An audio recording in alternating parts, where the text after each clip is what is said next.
Antes de convertirse en un demonio, Akasa era conocido como Hakuji. Hakuji era un hombre joven y talentoso que vivía en la era Taisho en Japón. Era un luchador sumamente habilidoso que participaba en peleas callejeras y torneos de combate, aunque por necesidad utilizaba estas habilidades para el hurto y el robo, lo que lo llevó a una vida de crimen y de persecución continua. Pero a él no le importaba eso. Solo con llevar la comida y medicinas día con día a una de las personas más especiales para él. Este es el destino de un pequeño joven que dio la vida por aquellos que más le importaban. Akasa, cuando aún era un humano, se llamaba Akuji, y desde pequeño, él enfrentó muchos problemas, puesto que no tenía una madre que lo mimara y enseñara modales, y su padre estaba muy enfermo y él necesitaba constantemente una medicina demasiado cara. Para conseguir el dinero se dedicaba a robar. Con tal de conseguir algo de dinero podía hacer locuras muy cuestionables, por lo que creció con la idea de que tenía que ser más fuerte, para que no pillaran robando. Para defenderse cuando le pegaran por robar, para enfrentar mejor los golpes de los juicios. A corta edad recibió 3 marcas en ambos brazos, lo que señalaba que era un criminal peligroso. Aunque solo era un chiquillo que solo quería ayudar a su padre, él siempre cuidaba a su padre cuando no estaba robando, él solo deseaba que él sanara y estuviera bien para él. Para el resto de la gente solo era un cabezote empeñado en robar, llegando a gritar en un juicio que le daba igual si le cortaban las manos, él seguirá robando con los pies con tal de mantener a salvo a su padre. Esa determinación, a pesar de ser solo un niño, era enorme. Tal era el amor que le tenía a su padre que le daba igual lo que le pasara a él. Él tenía 11 años y ya estaba marcado por sus delitos y fue desterrado. Incluso siendo tan pequeño, destacaba por su gran fuerza y resistencia a los golpes. Por este motivo le empezaron a llamar niño demonio. Pero el mundo en el que vivía estaba a punto de derrumbarse. Al volver a casa después de su tercer arresto, un aldeano le informó que su padre había acabado con su propia vida, dejándole una carta en la que se disculpaba por ser una enorme carga para él, declarando que no quería que él siguiera robando dinero y que confiaba que su hijo encontraría una mejor vida que la que él le podía ofrecer. Akuji se rompió como persona y se desató un monstruo enfurecido y agresivo que culpaba a la sociedad donde vivía. Akuji fue desterrado y, enloquecido de ira, empezó a pelear con la gente que se topaba con tal de desquitar un poco el dolor y la furia que sentía. A punto de acabar con 7 hombres con las manos desnudas siendo solo un niño, aparece un hombre que, sorprendido por ver lo que había causado, le hace la invitación de unirse a su dojo. Akuji lo rechaza y se dirige a golpearle, pues esa actitud positiva y alegre le molestaba mucho, pero este es noqueado en cuestión de segundos por ese hombre. En el momento en el que estaba inconsciente es llevado por el hombre a su dojo. Al final despierta, y después de ver su derrota la acepta y accede a quedarse allí con Kazuo, que así se llamaba el hombre. Este le pidió que cuidara de su hija Koyuki, quien padecía una enfermedad y su cuerpo era muy débil y requería mucha atención. Cuando este cuidaba de ella, se vio que Akuji se reconstruyó como persona poco a poco. Mientras el tiempo pasaba, se empezaba a ver a un gentil muchacho que ayudaba a una enferma, e incluso le dio motivación y confianza de que seguiría viva y mejoraría su condición. Y, de hecho, fue mejorando poco a poco. Akuji, en aquel dojo de Soryu, con su maestro y su Koyuki, volvió a sentir la felicidad, incluso después de estar marcado por sus crímenes. Como dijo su padre en su carta, había conseguido una vida mejor. Después de un tiempo incluso se iba a casar con la hija, ya que ambos se amaban. E incluso Kazuo le ofreció quedarse con el dojo. En ese momento la vida de él estaba en el punto de felicidad más alto de todos. Desgraciadamente, esto no duró mucho.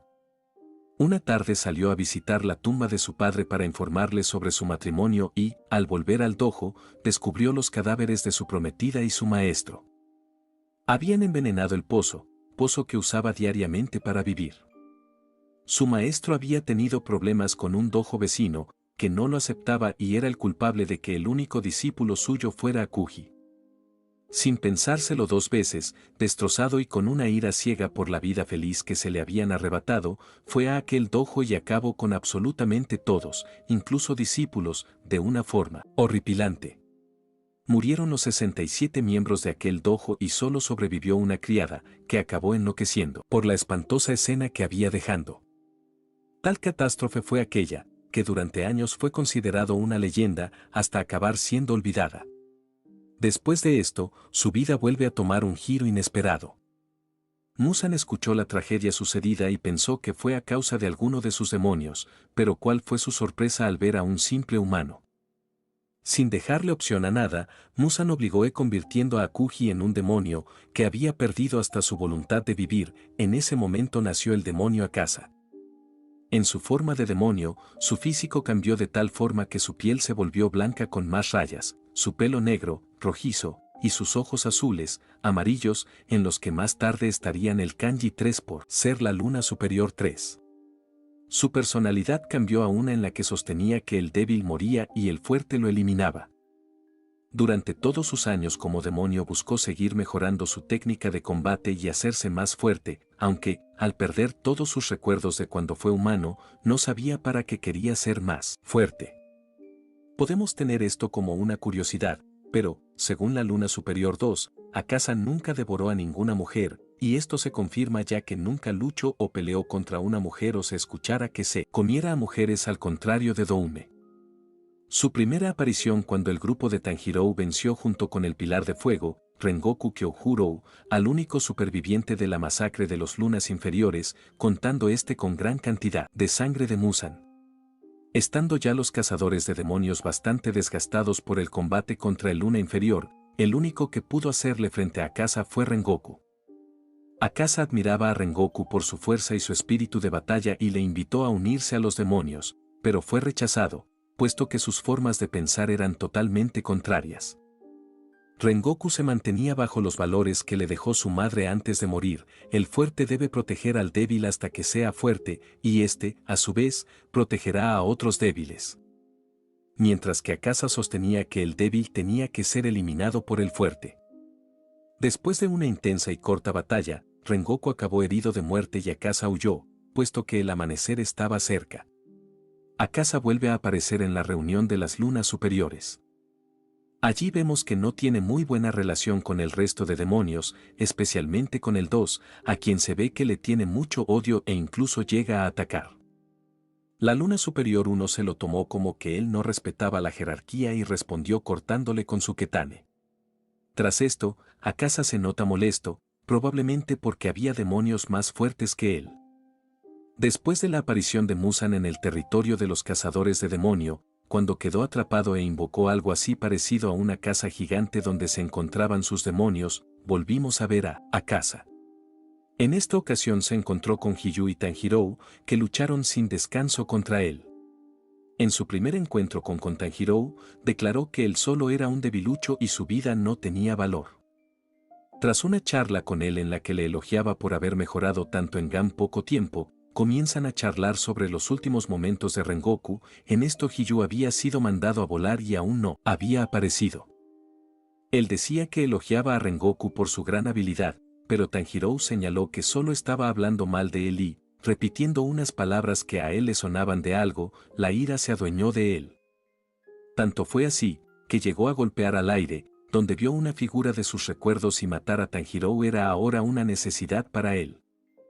Habiendo vuelto ya Hiyu, la intensa batalla siguió, pero los cazadores simplemente no podían hacer nada para vencerle.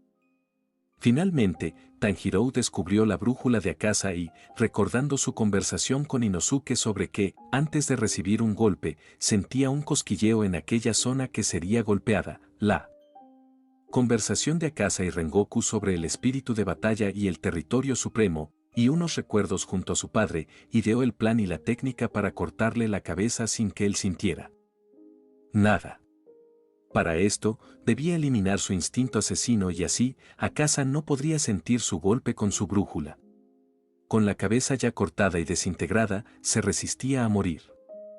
Viendo así lo arraigada que tenía la idea de tener que ser más fuerte. ¿Pero por qué tiene que ser más fuerte? ¿Por qué más iba a luchar?